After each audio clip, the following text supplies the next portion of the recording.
মসজিদে আকসা ফিলিস্তিনে, আহা, এই দুইটাতে যাওয়ার সুযোগ হইলে ওইটাতে যাওয়ার সুযোগ নাই। ইসরায়েলি হায়নাদের দখলে, চিল্লা এখন ঠিক কিনা? আমরা আল্লাহর কাছে চাই আমরা মসজিদুল হারামে, মসজিদ নববীতে যেমনে সালাত পড়তে পারি, বাইতুল মাকদাসে যেও যেন সালাত পড়তে পারে, আল্লাহ তুমি তৌফিক দাও। বাইতুল মাকদাসে এক রাকাত পড়লে 250 রাকাতের সওয়াব, আরেক বর্ণনা এসেছে 500 রাকাতের সওয়াব। এই তিনটার পরে দুনিয়ার যত বড় মসজিদ হোক না কেন সবগুলোর সওয়াব সমান। সুবহানাল্লাহ পড়েন। তাহলে আমরা মসজিদ আবাদ করতে চাই, কি করতে চাই? এই মসজিদ হচ্ছে আমাদের মুসলমানদের সামাজিক ঐক্যের কেন্দ্রবিন্দু। সামাজিক ঐক্যের কেন্দ্রবিন্দু আমাদের মসজিদ, বুঝতে হবে।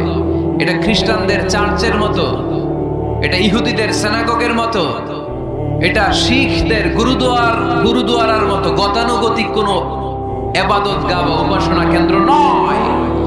এটা আমাদের ঐক্যের ভিত্তি। চিল্লায় বলেন ঠিক কি না? বিশ্বনবী মসজিদে নববী থেকে সব করেছেন।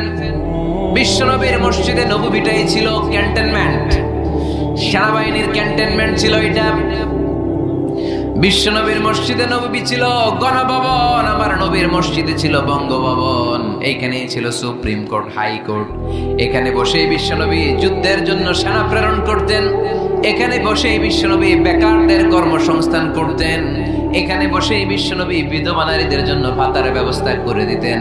এই মসজিদের মধ্যে বসেই বিশ্বনবী আহলে সুফার সাহাবীদেরকে হাদিসের শিক্ষা দিতেন। সুবহানাল্লাহ পড়েন। এজন্য মসজিদের নানামুখী ব্যবহার আছে।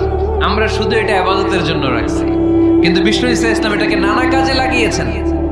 আমাদের মসজিদগুলোকে আমরা শুধুমাত্র জিকির আর সালাতের জন্য নির্ধারণ করেছি, কিন্তু বিষ্ণু ঈসা ইসলাম নানামুখী কাজ এই মসজিদের ভেতরে করেছেন।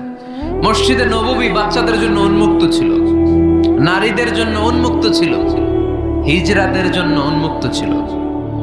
সুবহানাল্লাহ কইতে পারলেন না?